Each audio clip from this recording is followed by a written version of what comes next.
Good morning, everyone, and happy Friday. Today's original story, sponsored by First 5 Yuba County, is called Baby Brachiosaur, and it's all about a pair of brothers who live in a world where dinosaurs live side by side with humans. Unfortunately, I don't really have any dinosaur puppets.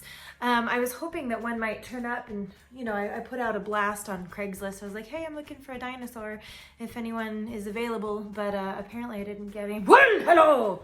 Oh, hi, you're a T-Rex, aren't you? Yes, mais oui. Oh, are you a French T-Rex? Yes, of course, but of course. My name is Tyrannosaur. Ty, for short. Well, okay, well, great. We have a dinosaur now. I was hoping that a dinosaur would join us for our story. Oui. But what is this story? Oh, it's called Baby Brachiosaur. It's about a little dinosaur, a really teeny brachiosaur, much teenier than the babies probably were in real life. Wait!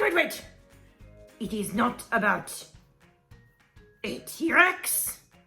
No, I'm sorry. Unfortunately, there's no T-Rexes in this story. Well, I suppose I can stick around, but be advised, I would like to see more T-Rexes in the future. Okay, I will keep that in mind. All right, so Ty, the T-Rex, is going to join us for our story time, and hopefully he will enjoy the story. We shall see. And hopefully you will enjoy it as well. All right, Baby Brachiosaur. Should be Baby T-Rex. Yes, well, it's not, sorry. Okay. Hunter and Aiden loved dinosaurs. Stegosaurus, Triceratops, Allosaurus, Diplodocus, T-Rex. Oh, that's me! Yes, they loved them all. But especially the T-Rex, no? Every day, when the mailman flew in on his pterodactyl to drop off their family's letters and packages. Wait!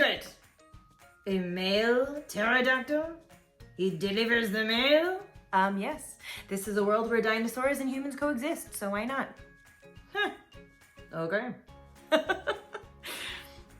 Okay, so every day when the mailman flew in on his pterodactyl, yes, to drop off their family's letters and packages, Hunter and Aiden would press their faces to the window in the front room. They loved watching the pterodactyl swoop gracefully through the sky. When it landed in their front yard, they would wave hello and the pterodactyl would wink in response. I would not wink. I would wave my little arms. Well, you are famous for those little arms. Wee. Their neighbors across the street, the Jones family, had a little pet Procompsognathus named Compton. That was a mouthful. You are correct. That was a mouthful. Procompsognathus. Impressive. Thank you. Sometimes the Joneses would let Hunter and Aiden play with Compton, throwing treats for him to catch in his tiny mouth, or playing tug-of-war with his toy rope. I could catch more treats in my mouth. Well, no doubt, you have a very big mouth. Thank you. Hunter and Aiden also had a friend from school, Emily, whose family owned a stable of 6 Gallimimus dinosaurs. They rode them on dino trails through the forest on clear days and even entered them into competitions now and then. Emily would often invite Hunter and Aiden over to go riding, and it was so much fun. I suppose. The boys wished they had a Gallimimus of their own to ride, or a Procompsognathus to play with, but their mom was uncomfortable around dinosaurs. But why? Well, she'd gotten a bad bite from a cranky Microraptor when she was a little girl, and she'd had an irrational fear of dinosaurs ever since. Microraptors, they are the worst. They've all got such beady little eyes, she would say whenever the boys asked about getting a pet dinosaur. They always look like they're about to make trouble. You just can't trust them. It was hard being a pair of dinosaur-loving boys growing up in a house where dinosaurs were not welcome. Not welcome. But that didn't stop Hunter and Aiden from dreaming about having a pet dinosaur of their own. Naturellement. We are quite charming. One day, Hunter and Aiden were on their way back from their friend Emily's stables, where they'd spent the morning riding and feeding the Gallimimuses. Gallimimus? Gala?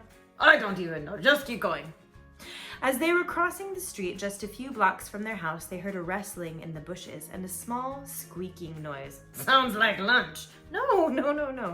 The boys immediately went to investigate the sound. As they parted the bushes, they found a tiny dinosaur sitting in a nest surrounded by bits of colorful eggshell. Aww. A baby dinosaur, Aiden gasped, his eyes wide. It must have just hatched, Hunter agreed. But where's his mama? The boys looked around but could see no sign of the mother. Oh no! What do we do? Aiden wondered. Hunter thought it over. Let's stay here for a while and see if she comes back. Aiden agreed, and the boys settled in, waiting for the mama dinosaur to return.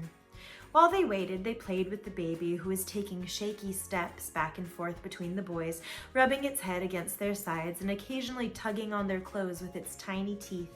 They laughed and petted the baby, cooing over every adorable thing it did. Sounds so cute! After a while, though, the baby seemed to be growing a bit more frantic. The squeaking grew louder and more demanding, and the tiny dinosaur kept trying to chew on their clothes and getting frustrated. Oh, yes, I know what's going on. What's wrong with him? Aiden asked, worried about their new little friend. I'm not sure. Hunter watched as the baby dinosaur tugged on his jacket pocket, trying to pull something free. After a few moments of struggle, the baby wrestled a cookie out of Hunter's pocket and with a triumphant squeak began devouring it. I knew it! Aiden laughed. I think he's hungry. Hunter thought it over. Maybe we'd better take him home with us and take care of him. Just until we can find his mother, of course. I'm sure Mom won't mind. Aiden scrunched his nose. I bet she will. Rolling his eyes, Hunter sighed. Well, then we'll just have to keep him hidden. He's just a tiny baby dinosaur. How hard could that be? Ha! Clearly, he has never had children of his own. Well, no, he's a little boy. Yeah. Very carefully, the boys picked up the baby and carried him to their house, the dinosaur still happily snacking on the cookie. As they opened the front door, their mother called, Hi, boys, did you have fun? Anything exciting happen while you were out? The two brothers looked at each other, and Hunter quickly hid the baby dinosaur in his jacket. Nope, just a normal day. Fun, though, Aiden chimed in. Well, that's good. Go get your bedrooms tidied up, please. The Joneses are coming over for dinner later. You can't keep up with them. That was a joke for your parents. Okay, Mom, the boys called back and rushed up to Hunter's room. They closed the door behind them, set the baby dinosaur on the floor, where he promptly curled up on a discarded t-shirt and fell asleep. The boys watched him for a few minutes, smiling at the adorable sight. After a while, though, Aiden frowned. Hunter, what do we do if we can't find his mama? Hunter thought about it, then shrugged. He's pretty small. Maybe we can keep him. I'm not sure Mom would like that, though, Aiden argued. No, not so much. Maybe not, Hunter agreed, but he's little. We could keep him hidden. Maybe she'd never find out he was here. Both of the boys smiled at the idea, daydreaming about keeping the little dinosaur as their secret pet. What kind of dinosaur do you think he is? Aiden asked. They examined the sleeping baby, trying to match his features to the dinosaurs they knew. He kind of looks like a Brachiosaur, Hunter mused, but he's way too tiny. Brachiosaurs are massive. Oh, they are massive, even bigger than me. Oh. Is there a small breed of Brachiosaur that we don't know about? Aiden wondered. Not that I've ever heard of. Maybe. I'm sure we'll figure it all out eventually. What we really need to decide now is what to call him. The brothers got to work discussing names. Eugene? Ugh. Too boring. Maximus? Ugh. Too fancy. Skaldor, destroyer of worlds and master of galaxies? Yes, that one. No, too long. Ugh. Tim? Too short. Buttercup? Too girly. Ugh. Dino?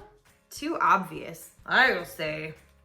Finally, the boys decided they would call the tiny dinosaur Bruce. It just seemed to fit. Oh, it's not as good as Ty, but it'll do.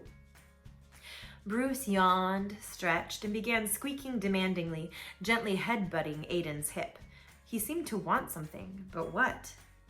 The boys heard footsteps on the stairs. Frantically, Hunter threw a sweatshirt over Bruce and tucked him into the corner next to his bin of Legos. A quiet knock sounded on the door, and Mom popped her head in. Uh-oh. Boys, what are you doing in here? I thought I heard some kind of loud squeaking noise. The boys smiled innocently, trying to keep one eye on the bundle of clothing moving slightly in the corner. Nothing, Mom, we're just playing. Squeak, squeak, Aiden added helpfully. Mom laughed, then paused. Her eyes caught on something behind them. The boys froze, unsure what to do, as she walked past them to the very corner where Bruce was hidden. Oh no, oh no! She bent down, reaching toward the sweatshirt, hiding the dinosaur. Hunter tensed and Aiden clapped his hands over his eyes as Mom stretched her hand out and picked up a Lego. Oh! Hunter, she scolded, we've talked about this. You need to put your Legos away properly when you're done playing with them. If someone accidentally stepped on this, it would hurt like crazy. Please be more careful in the future. She tossed the Lego at Hunter, and he caught it, dizzy with relief. I'll say. Yes, ma'am. Sorry about that. She shook her head, moving past them and heading for the door. You boys and your Legos. Mom left the room, calling back, Stop playing and get your rooms tidied up, please. The Joneses will be here soon. Yes, Mom, the brothers chorused, trying to look as innocent as possible. When the door shut behind their mother, they immediately rushed over to the corner to check on Bruce. They pulled the sweatshirt back, and his sweet little face peered up at them curiously. Whew! He squeaked loudly, then rubbed his head against the palm of Aiden's hand. You're right, Bruce, Aiden told him. That was a close one. The boys quickly tidied their rooms, then met back in Hunter's room to play with Bruce a little more. The tiny dinosaur was chasing a cotton ball across the floor, batting at it with his head and long neck. He chomped on the cotton ball, then spit it out in surprise, soft white cotton sticking to his tongue. Cotton balls are not delicious. The brothers laughed as Bruce pawed at his tongue, trying to clear away the fluff. Successful, he turned back to play, but then paused. The boys heard a loud rumble from the direction of Bruce's stomach, and he began squeaking again, loudly. Oh, he's hungry. Shh, quiet, Bruce. Hunter scooped up the little dinosaur, trying to calm him. I think he's hungry, Aiden said. Let's take him down to the kitchen and see what kind of food he's interested in. Hunter thought it over. Okay, but we're gonna have to be sneaky about it. I'll hide Bruce in my shirt, and you, he said to the dinosaur. Me? You've got to be quiet, okay? We'll get you some food, but you need to hush. Hush, hush, baby.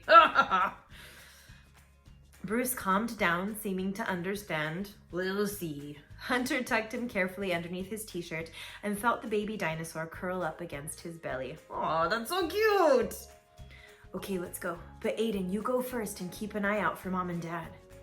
The boys crept down to the kitchen, listening to their father whistling to himself from the living room as he vacuumed the carpet. Mom was in the dining room setting the table. Quick! Aiden waved his brother forward. Go, go, go! They threw open the refrigerator door and stood staring at the food. What did dinosaurs eat? Besides cookies, of course. I like the escargot. I don't know that they have that. Hunter felt Bruce shift, and his head peeked out from the bottom of Hunter's shirt. The dinosaur gave a loud squeak of delight when he saw the contents of the fridge, and he began wiggling to get free. Dad stopped whistling and shut off the vacuum. What was that noise? Did you hear it, honey? The boys heard their mother respond, I did. I swear, I've been hearing weird noises all day. It sounded like it came from the kitchen. Hearing their mother's footsteps coming toward them, the boys gasped and quickly shoved Bruce into the fridge. They closed the refrigerator door just as their mom entered the room, looking confused. When she saw Hunter and Aiden, she laughed. It was just the boys, babe, nothing to worry about, she called over her shoulder. Then she crossed her arms and looked at her sons. Although you two have been acting awfully strange today, what's with all the squeaking? Aiden grinned innocently. We're inventing a new language. One squeak means hello, two squeaks means goodbye, and that's all we've figured out so far. Mom laughed. You two are so weird. I'm pretty sure you get that from your father. Yeah, right, their father's voice called from the living room. Their mom chuckled again, then turned to go back to the dining room. As you were, men. Squeak, squeak, Hunter responded cheerfully. That means goodbye. After their mom left, they threw open the doors to the fridge to check on Bruce. They found him laying on his back, his tummy swollen, surrounded by crumbs and food remains. He was hungry. He had eaten everything on the middle shelf. Smiling contentedly, Bruce let out an enormous belch. You want to give it a shot? Yeah, good job. Oh dear, Aiden said. I hope none of that was for tonight's dinner. Just then, the doorbell rang. Hunter grabbed Bruce and shoved him into his shirt again, trying to hide the lump with his arms. They got to the front door just as Mom swung it open. Welcome! Ah! She screamed.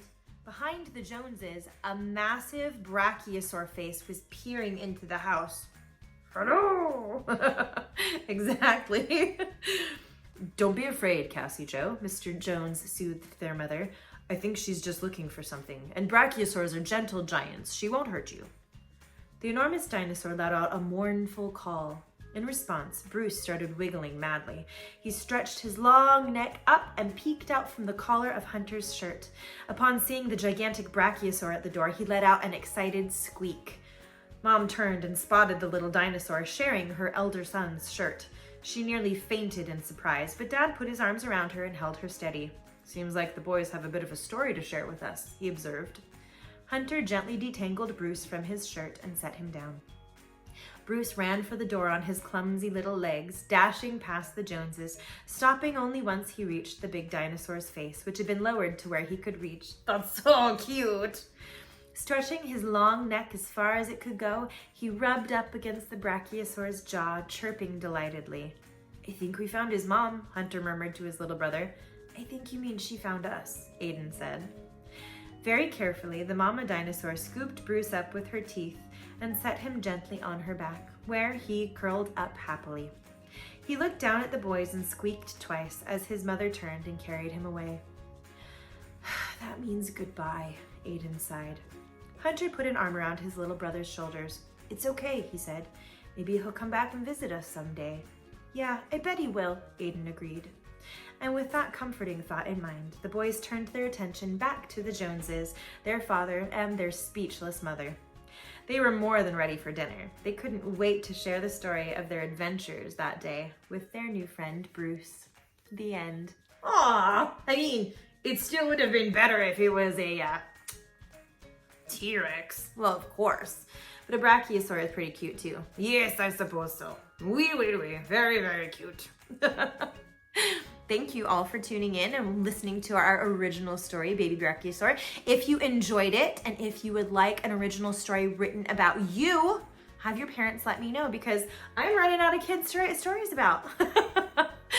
So maybe one day we can do a story on here about you and your brothers and sisters, or just you, It's up to you guys.